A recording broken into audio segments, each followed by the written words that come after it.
Hey, thanks for watching my videos. I finally decided to do a garden video. I've been planning to do a garden video,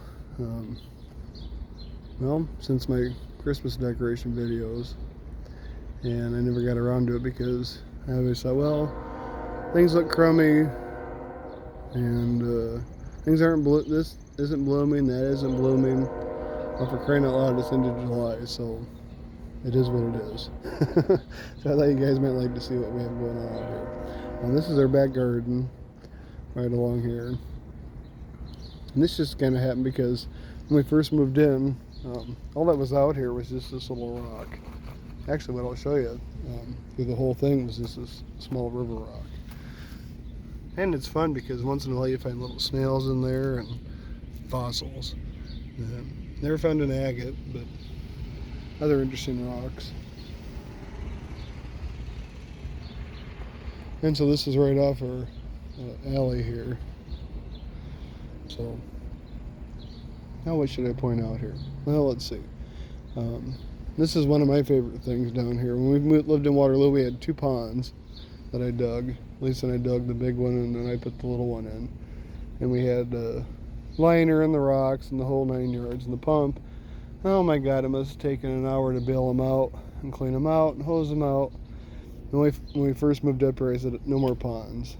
And there's a big turtle over here too. He's fun. I just gilded him this spring.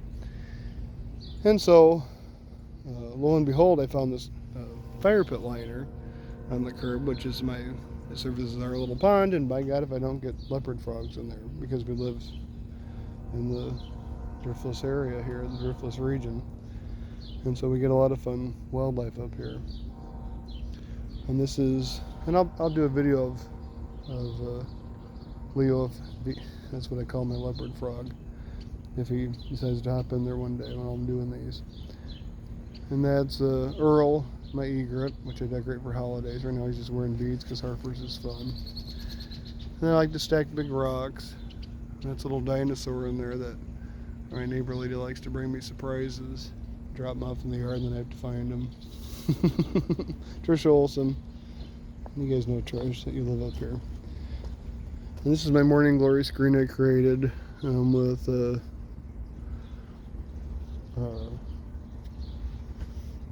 what am I trying to say here?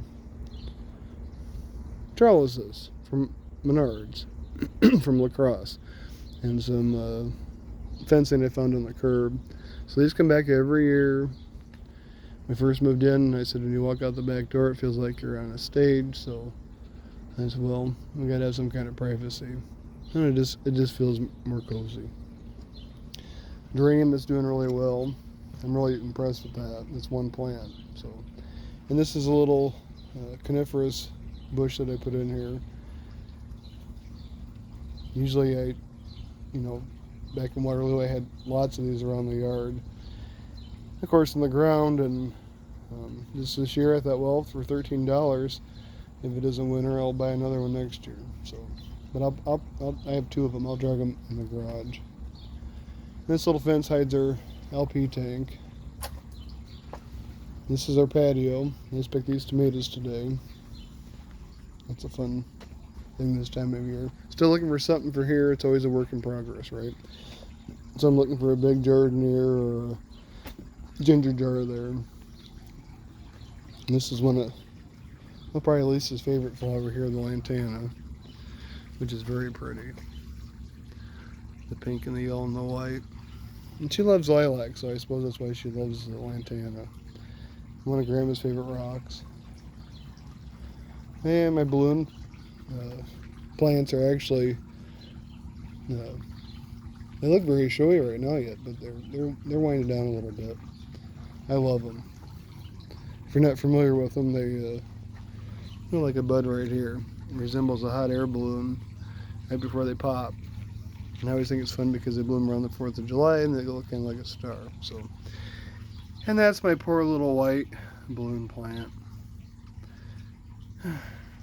We have a vole problem this year and they ate the whole thing off. But by cracky, if there aren't some little buds coming in there. So we'll see what happens. I tried every spray, the fence. I don't know. it can be discouraging, but it is what it is. That's what gardening's all about, is resiliency. I used to be a bird bath, but I made it into a planter. And I have lots of fun stuff in here. Some shells I've collected along the river. Some geodes I bought at a garage sale. And like I said earlier, the only thing that was out here, this whole thing, was this is a small river rock.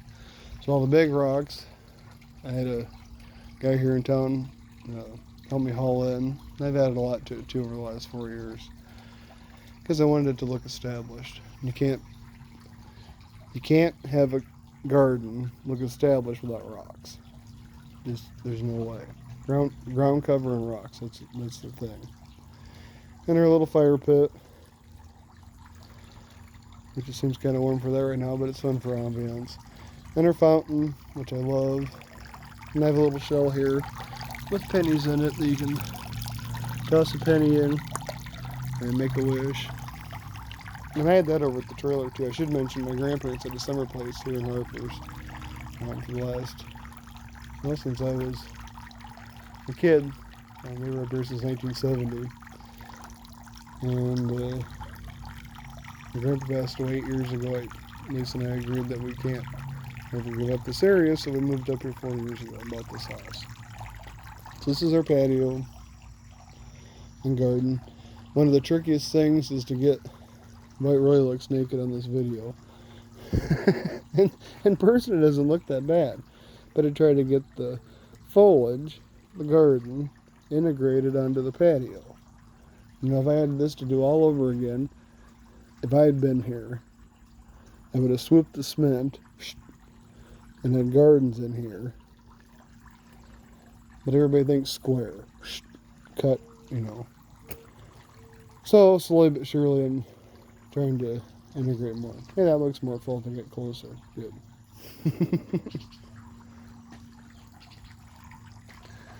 And this is a fun thing I did this year. Well, I always had a trellis here with morning glories, but this year I added this ornamental piece, which is newer, to actually cover the meter. And then I have morning glories planted in these 2 pots down here, which I had before. Just did it a little bit different this year. You know, you see things differently occasionally. And so I trailed the morning glories up and over, and had the rocks around the bottom. Now my thing is I'm trying to get the morning glories now to come down. Morning glories always want to go up. So try to get the morning glories to come down and circle the rocks. So we'll see how that goes. In our pool lately, it's been warm out. So we put our feet in there and sit out in the patio. And this is our porch, which I don't have the floor sealer on it yet because, well, it's been really, really wet this year. Even though I'm watering right now, I have the sprinkler going. But I cleaned all this up with vinegar and water and a brush with all the intentions of putting my sealer on, because I only stained the railings to match the trim of the house. And I did not put stain on the floor because I knew it wouldn't weather well, walking on it, wear and tear. So now by the time I can probably put the sealer on it, I'll probably have to clean the floor again. Anyhow, that's why it's grungy. So, but I had the finials, and I, like I said, stained the railings to match the trim of the house. Our house was built in 1815, so I wanted it to look like it had been here a while. So this is our porch. This is our cupboard, which not only does it have cute stuff on it, some old ironstone and different things, but inside here we also keep our bug sprays and different things, citronella candles. So it's also functional, which is kind of fun. It's lots of fun. What am I saying? Kind of fun. It's lots of fun. And this is our inside enclosed porch, which I'll show you guys at some point too, if you stay tuned. And that's our front yard I'm watering right now. And our backyard. Yeah, and I'm panning fast because I'm going to show you guys all this some other time. So you got to stay tuned to see all the really cool stuff. So Thanks for watching this video, and I'll show you some more stuff. You know, I do this because I find so much inspiration in other people's videos. When they show their homes and they show their gardens, it's like, man, why didn't I think of that? So, stay tuned. Have a nice evening.